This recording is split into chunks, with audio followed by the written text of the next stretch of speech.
it's Winterwolf and welcome back to my channel. Today we are doing Kazdoesitall's shell challenge. She is a Twitch streamer and this is her second shell challenge. It's not actually due until September 28th, so you guys have some time to enter if you want to.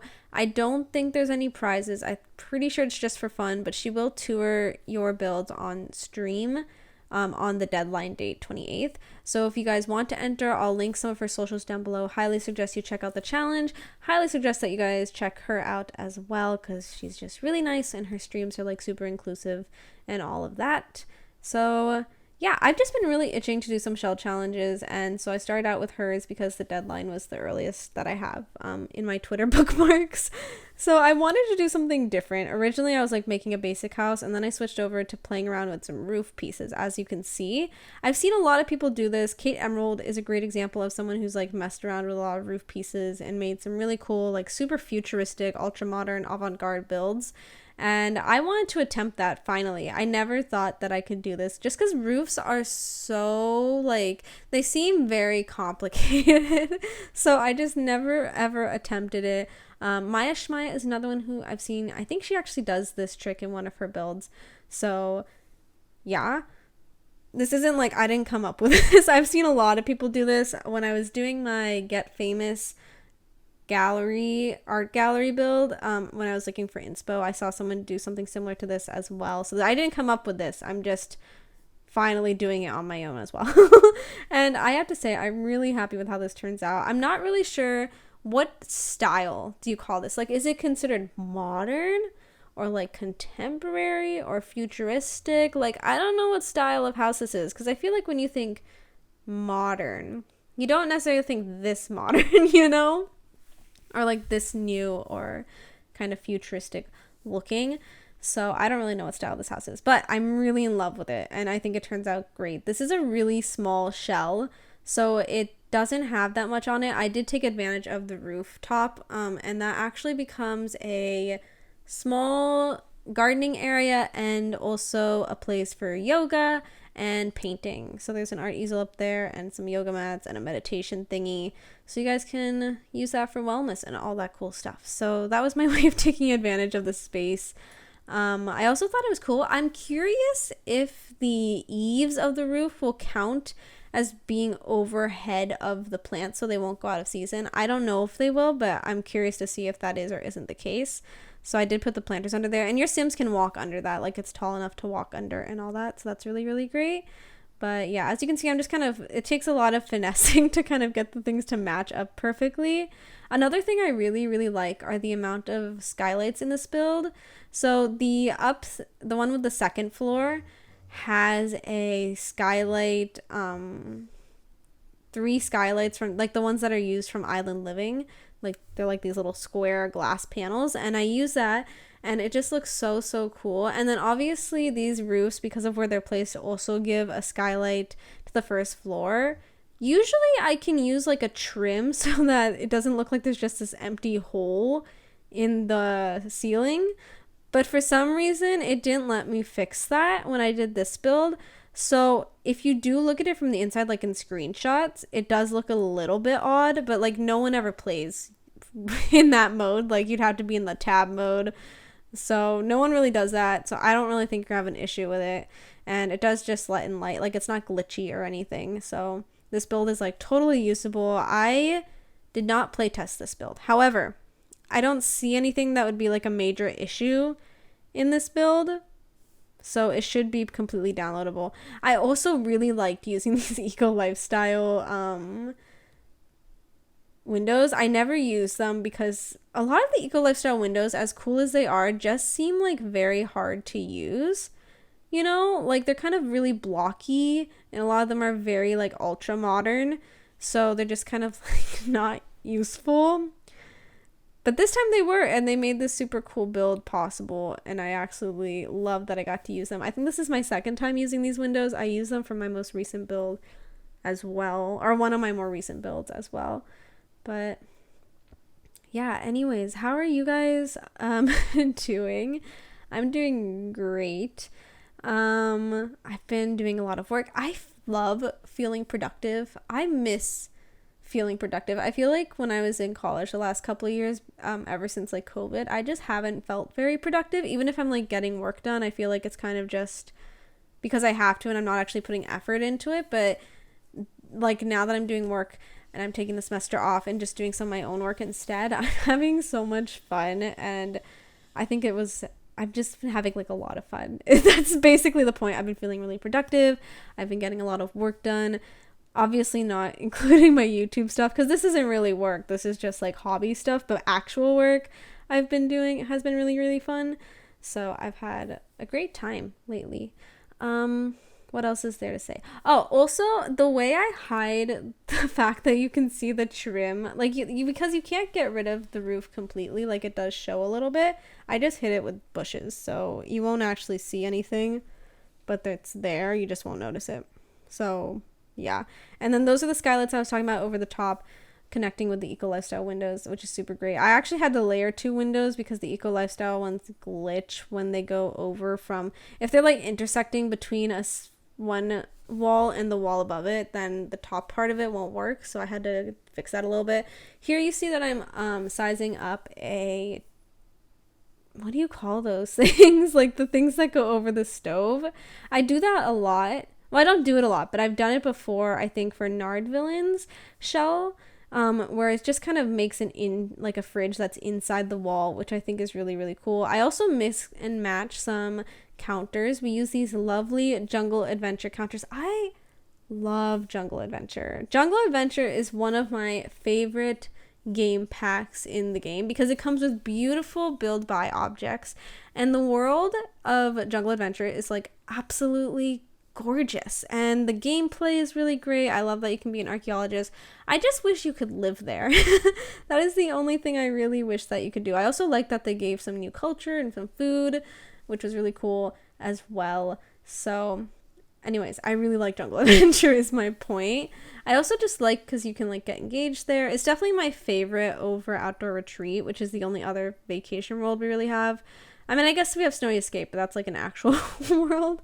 But Outdoor Retreat's like cool, but it's there's nowhere near as much gameplay as there is for, in comparison to Outdoor Retreat, or in comparison to Jungle Adventure.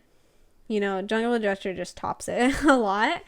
But anyways, so this is a very small house, as I said. So the bottom floor really only has the necessities, which is a kitchen, a dining room, and a living room, and then also a bathroom, of course. The one thing I would say, if there is any issues with pathing, it would be in the bathroom.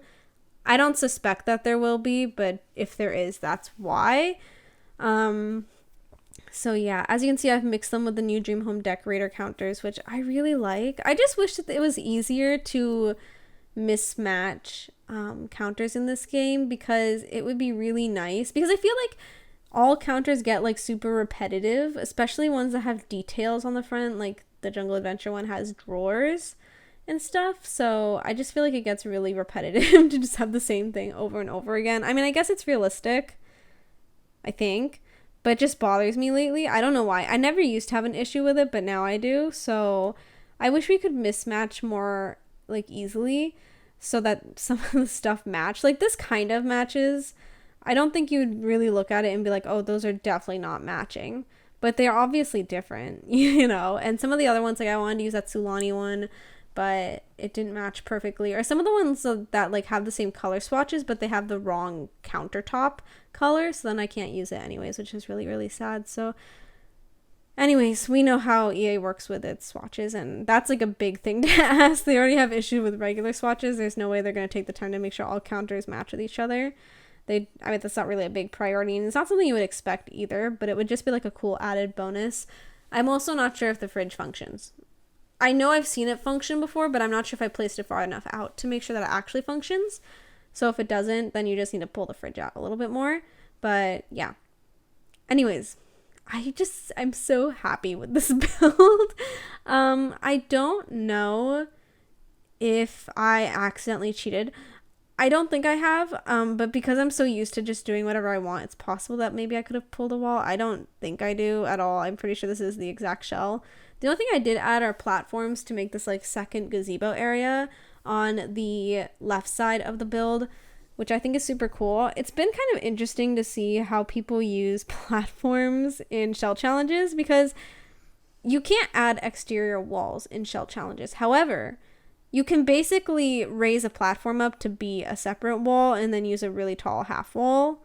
And it's like having another wall. So one of Kaz's rules were no exterior walls. However, I did use half walls because I've never seen a shell challenge that doesn't allow half walls.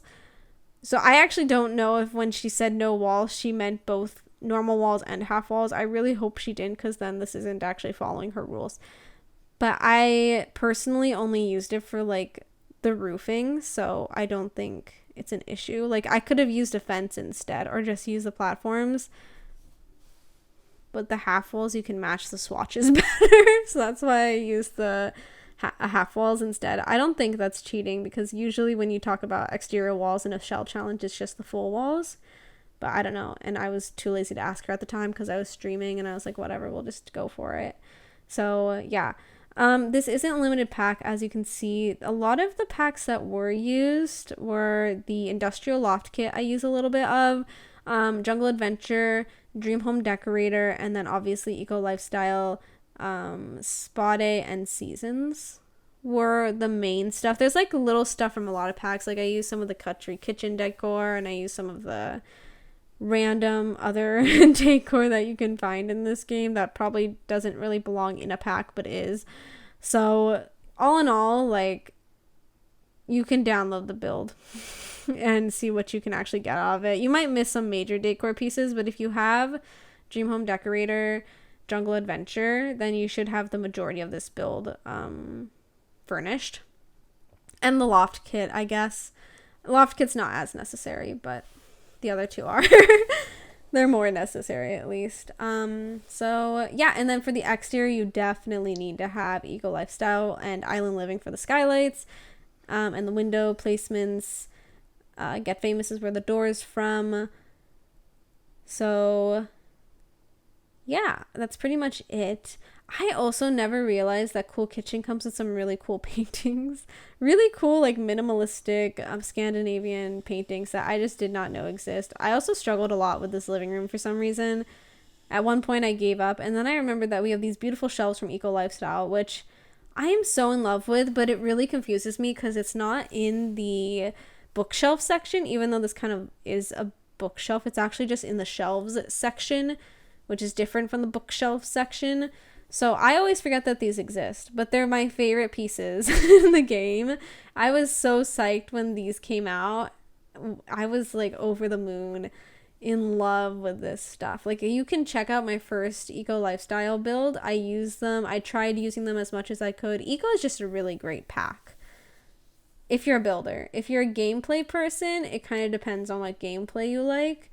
I will say that it's definitely a bigger pack compared to a lot of other ones, and it comes with some really, really great aspects that are actually game-changing, like the neighborhood action plans, despite being really annoying, are in fact game-changing, and the whole, like, eco footprint thing is pretty game-changing, especially if you're in the Eco Lifestyle world, because that world will actually change with the footprint. The other ones I don't think do. I'm not actually sure. I think maybe they do, but not to the degree that the Eco Lifestyle world would. And then it comes with all these cool new skills. It's pretty rare that we get a lot of different skills and expansions. For example, the newest pack, Country Living, only comes with the whatever that, like, cross knitting thing is. I forgot what it's called. It's kind of like crochet. That is the only new skill. Snow Escape only came with the skiing and snowboarding skill. Spot It. What is another expansion pack? Get to War. I don't even think Get to War came with any skills. I'm not sure. But for example, the two newest ones, that's a lot. But for this one, it came with the fabrication skill. It came with candle making. It came with one other thing that I can't remember the name of, juice fizzing, which is, like, super cool. So we got a lot of gameplay in this Eco Lifestyle pack. So I highly suggest it. As well, even if maybe it's not necessarily a forte, if you have some free money to spend, it's definitely a good one to get. Anyways, I don't know how I got on that rant, but yeah, this is the bedroom. It's a little bit more colorful than the rest of the house is. I just want something kind of, like, odd. I don't know. colorful. So I did blue and yellow, which are kind of complementary. Technically orange is complementary to blue, but like if you go to a specific shade of blue, it becomes yellow. So like someone nitpicked about that on one of my earlier videos, and I was like, it's close enough. It's kind of close enough to me, especially if a different shade of blue is going to get you closer to like the yellower spectrum. So I don't know, but yellow and blue are always a cool combo to have because they're almost complementary, especially these ones, which are so saturated that they're almost orangey. So yeah, I really forgot that this wall color existed as well. It's a super great wall color. It's from Eco Lifestyle as well. There's a lot of eco used in this build. I'm just now realizing the brick is from Get Famous. So yeah, and then I also add these little plants on the outside just to kind of give it a bit of an eco feel. I wouldn't necessarily call this an eco house, but it's kind of eco-ish. Like, I didn't intentionally make it eco. I don't know if it would have a green footprint or not. I would think maybe it does. However, it does use brick, and brick tends to count as industrial, so I'm not actually sure. But the only reason I'd say maybe eco is that there's no fireplace. I really wish that like the electric fireplaces didn't have a negative eco footprint, or if there was like an option to have like decorative fireplaces, that'd be cool. Because I just like putting in my home. I never use them. So I kind of wish they didn't count towards an eco footprint, or that there was like some alternative if you don't want it to count to an eco footprint. It'd also be cool if you could change the eco footprint of items. I think you can do that because you can upgrade stuff. So I'm curious if you upgrade items, if it changes the eco print of your lot, but I'm not actually sure. If you guys have no idea what I'm talking about, Eco Lifestyle gives all of your builds a footprint. So if you have like a lot of fireplaces and brick and metal, you'll have an industrial footprint, which means it's bad for the environment. If you have a lot of natural wood tones, recycled woods, or in plants and stuff, then it'll have a green footprint, which means it's better for the environment and it'll impact, the neighborhoods around that. So yeah, that's basically it. And it tells you on the item if it's considered having an eco footprint, negative or positive, and all that kind of stuff. So yeah, another reason you should download Eco Lifestyle. I also, you can see I've used that industrial loft kit plant. I just like it so much better than the one that came from Dream Home Decorator. I can't lie about it. It's just one of my favorites. Another thing I need to mention is that I didn't do the landscaping on camera. In fact, a lot of like nitpicking decoration I did off camera because I was too lazy to record, and I was like, I don't want you guys to watch me just go back and forth on decorations. So like adding knives to the kitchen, I didn't put in the build or in the video because I just didn't record it. And then the landscaping I wanted to record, but then I didn't end up doing it anyways either. So sorry about that. But yeah, you didn't miss that much. Like, I didn't decorate the outside as much as I could have. This is a really big lot, but I just did not feel like a modern build like this needed a whole lot of landscaping. I kind of liked that it was a small, compact build with a small, like, layout and outside area. So that's why I didn't go on, like, because I could have gone totally overboard and made, like, this massive backyard with stuff, but I didn't want to. But yeah, so I'm going to say goodbye to you guys because I only have 20 seconds to give my outro. And I think that might be more than enough time, but just in case. So anyways, I hope you guys liked this video. Let me know what you think about the roof of this build and the build in general. If you want to check out the challenge, I'll put the link down below. Check out Kaz, she's great. And yeah, I hope you guys are having a great day wherever you are. If you like the video, please give it a thumbs up. If you like me, hit the subscribe button. And if you really like me, notified every single time I post a video, go ahead and hit that bell button. I hope you guys are having a great day, and I will see you next time.